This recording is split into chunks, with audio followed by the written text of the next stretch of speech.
Kejriwal resign చేసినాక ఆమె చూస్తుంది. కల్కాజీ నియోజకవర్గం నుంచి ఆమె కూడా ఓడిపోయిన పరిస్థితి. రమేష్ అనే అక్కడ గెలుస్తున్నాడు బీజేపీ. తర్వాత మనీష్ సిసోడియా ఆయన ఈ కేసులో ఉన్నాడు. ఆయన జంగ్పురా నుంచి ఆయన కూడా ఓడిపోతున్నారు. తర్వేందర్ అనే బీజేపీ క్యాండిడేట్ అక్కడ గెలుస్తున్నారు. సో మామూలుగా అయితే ఇది బీజేపీకి ఒక చారిత్రక విజయంగా చెప్పుకోవచ్చు. ఎందుకంటే 93 తర్వాత వాళ్ళు ఇప్పటివరకు గెలవలేదు. వాళ్ళు లాస్ట్లో గెలిచింది 93, అంటే 30 years దాటిపోయింది.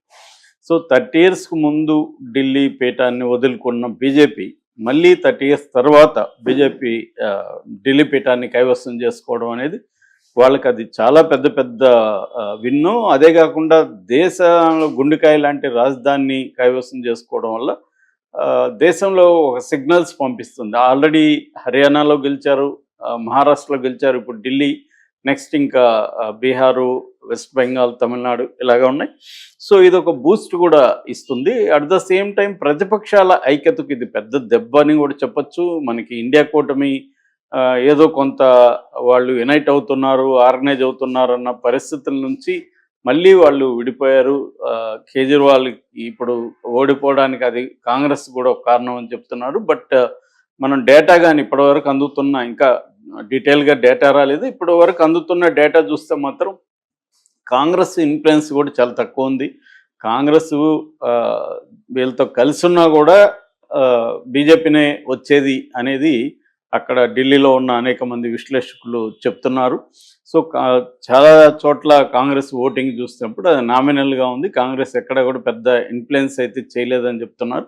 కాబట్టి ఇది క్లియర్గా బీజేపీకి విన్ అని చెప్పాలి. అంటే ఏదో కాంగ్రెస్ వల్లనో ఇంకో దాని వల్ల కాదు, క్లియర్గా బీజేపీ విన్ అయింది. అయితే బీజేపీ విన్ అవ్వడానికి కేజ్రీవాల్ లూజ్ అవ్వడానికి, ఓడిపోవడానికి కారణాలు ఏంటి అనేది చూసుకున్నప్పుడు ప్రధానంగా మనకి అక్కడ అంటే ఢిల్లీలో తలపడిన రాజకీయ విశ్లేషణలన్నీ కూడా నేను చూస్తున్నాను. సో వాళ్ళు ప్రధానంగా చెప్తున్నది ఏమంటే అనేక అంశాలు అయితే ఉన్నాయి. ఒక అంశం అనేది పిన్ పాయింట్ చేయలేము. అందులో ప్రధానంగా కేజ్రీవాల్ చేసిన తప్పులు ఏంటి అనేది ముందుగా చూస్తే, కేజ్రీవాల్ 2019లో ఆమ్ ఆద్మీ అన్న ఒక జనాల్లో ఉనింది. ఆమ్ ఆద్మీ అంటే సామాన్యుడు, ఒక ఆర్డినరీ మ్యాన్. ఒక ఆర్డినరీ మ్యాన్గా ఉండేవాడు ఈయన కూడా. అది ఐడెంటిఫై అయ్యారు జనం. ఇతను మనవాడు, మనలో ఒకడు, ఒక మ్యాన్ నైబర్ డోర్ అన్నట్టుగా, పక్కింటి మనిషి అన్నట్టుగా ఓన్ చేసుకున్నారు. సో రెండోది, తనకి మిస్టర్ క్లీన్ ఇమేజ్ ఉంది. వీళ్ళంతా కూడా సివిల్ సర్వెంట్స్ ఫ్యామిలీ నుంచి వచ్చారు.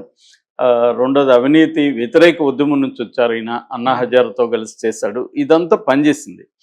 దాని తర్వాత కేజ్రీవాల్ కూడా బెటర్ గవర్నెన్స్ అండ్ వెల్ఫేర్ అనేదని బాగా చేశారు.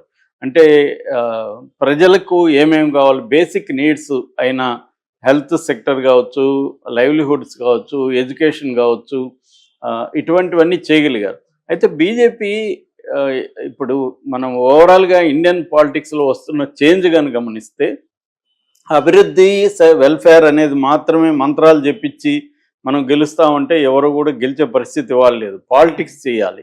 ఈ పని బీజేపీ చేస్తుంది. అంటే పొలిటికల్ స్ట్రాటజీస్ వేయడం, ఒక ప్రత్యర్థుల్ని ఎలా ఇబ్బందులు పెట్టాలి, ప్రత్యర్థుల్ని ఎలా తొక్కేసేయాలి అన్న ఒక పొలిటికల్ యాంగిల్లో చేయడం అనేది ఇంపార్టెంట్. ఇప్పుడు జగన్ కూడా బ్రహ్మాండంగా వెల్ఫేర్ చేశాడు. చంద్రబాబు వచ్చి సడన్గా అవి ఇవి హామీలు ఇస్తే జనం జగన్ పక్కన పెట్టేసి వెళ్ళిపోయారు కదా. అసలు జగన్ ఓడిపోతాడని ఎవరు కూడా ఊహించలే. ఈవెన్ తెలుగుదేశం క్యాంపులో కూడా జగన్ ఈ స్థాయిలో ఓడిపోతాడని అయితే ఎవరు అనుకోలే. ఒకవేళ ఏమన్నా ఉంటే 4 సీట్లు 5 సీట్లు ఇక్కడ కాంగ్రెస్ గెలిచారంటే అక్కడ గెలుస్తారనుకున్నారు. అంటే రాజకీయాలు చేయడం అనేది ఇంపార్టెంట్ అనేది ఈ కేజ్రీవాల్ అది పక్కన పెట్టేసి ఓన్లీ ఆయన అభివృద్ధి ఇవి అంటున్నాడు అనేది నెంబర్ 1. నెంబర్ 2, ఢిల్లీలో కేంద్రీకరించకుండా ఆయన వేరే రాష్ట్రాలు కేంద్రీకరించడం అనేది సెకండ్ ఆయన చేసిన తప్పుగా చెప్తున్నారు. ఒకటి, ఆయన పంజాబ్లో గవర్నమెంట్ ఫామ్ చేయగలిగారు, గుజరాత్లో కొన్ని చోట్ల టఫ్ ఇది ఇవ్వగలిగారు, గోవాలో చేయగలిగారు, ఇలాగా ఉత్తరప్రదేశ్లో, ఇలాగా నార్త్ ఇండియాలో ఆయన వేరే రాష్ట్రాల్లో బలం పెరుగుతూ ఉండడం అనేది బీజేపీకి కంటగింపుగా మారింది. లేకపోతే బీజేపీ ఇంత సీరియస్గా ఢిల్లీని తీసుకునేది కాదు. కేజ్రీవాల్ అంటే నార్త్ ఇండియాలో బీజేపీ ఓన్ బ్యాంక్ని దెబ్బతీసుకున్నాడు. రెండోది ఏంటంటే కేజ్రీవాల్ సేమ్ బీజేపీ అడుగుజాడల్లోనే ఆయన హిందూవాదే కానీ ఒక్కొక్కసారి హిందుత్వవాదిలాగా ఆయన బిహేవ్ చేస్తున్నాడు. సేమ్ హిందూ గాడ్లు ఇవన్నీ ఉన్నాయి. ఆయనకి మోడీలాగా మిస్టర్ క్లీన్ ఇమేజ్ ఉంది. సో ఇవన్నీ ఆయన ఎదుర్కోవడం చాలా డిఫికల్ట్గా మారింది.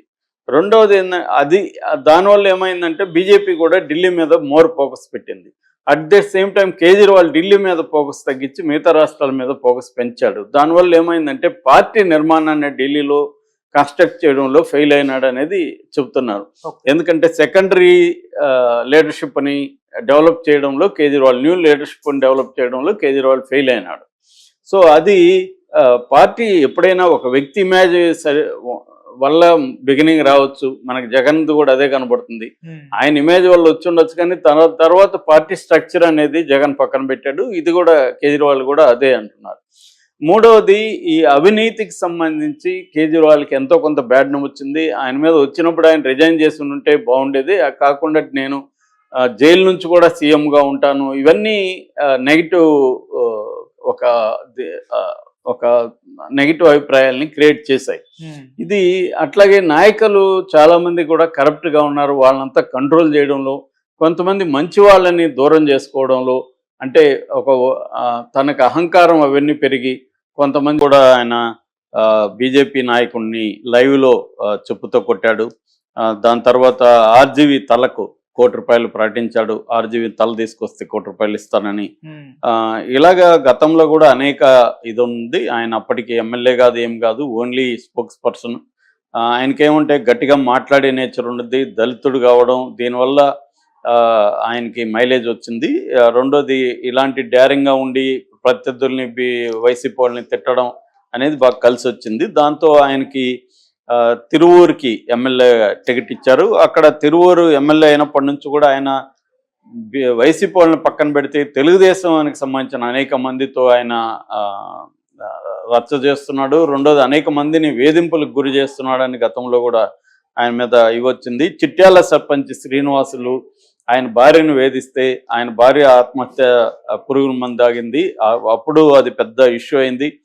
దాని తర్వాత కొండూరు మండలం గోపాలపురంలో ఒక రహదారి విషయమై గిరిజన ఫ్యామిలీస్ మధ్య గొడవ వస్తే ఈయన వెళ్ళి అక్కడ బూక్యా కృష్ణ చెట్టి అనే భార్యాభర్తల మీద చేసుకుని బూక్యా కృష్ణను కొట్టాడు.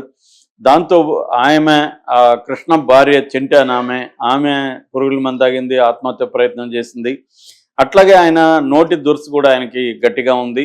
సో ఆయన నేను నా సొంత డబ్బులతో కాలువలు దూరిస్తే ఇక్కడ కుక్కల్లాగా వీళ్ళకి విశ్వాసం లేదు అని ఆయన అనడంతో అప్పుడు తెలుగుదేశం వాళ్ళంతా ధర్నాలు కూడా చేశారు ఆయనకు వ్యతిరేకంగా. ఇప్పటివరకు ఈయన 2 సార్లు తెలుగుదేశం క్రమశిక్షణ సంఘం ఎదుట కూడా హాజరవ్వాల్సి వచ్చింది. చంద్రబాబు సీరియస్గానే ఇన్ని వార్నింగ్లు ఇచ్చినా కూడా మారకపోతే చివరికి క్రమశిక్షణ సంఘం డిసిప్లినరీ కమిటీ కొనకళ్ళ నారాయణ, ఈయన మామూలుగా ఆర్టీసీ చైర్మన్, ఈ క్రమశిక్షణ సంఘానికి అధ్యక్షుడు కూడా, ఈయన ఆధ్వర్యంలో ఈయన మీద క్రమశిక్షణ సంఘం విచారించింది, కానీ ఈయన మీద ఎటువంటి చర్యలు తీసుకోలేదు. ఈయన సస్పెండ్ చేయడం కావచ్చు, పార్టీలో నుంచి సీరియస్ నిర్ణయాలు ఏవి తీసుకోలేదు. మామూలుగానే చంద్రబాబు నాంచుతూ ఉంటాడు చాలా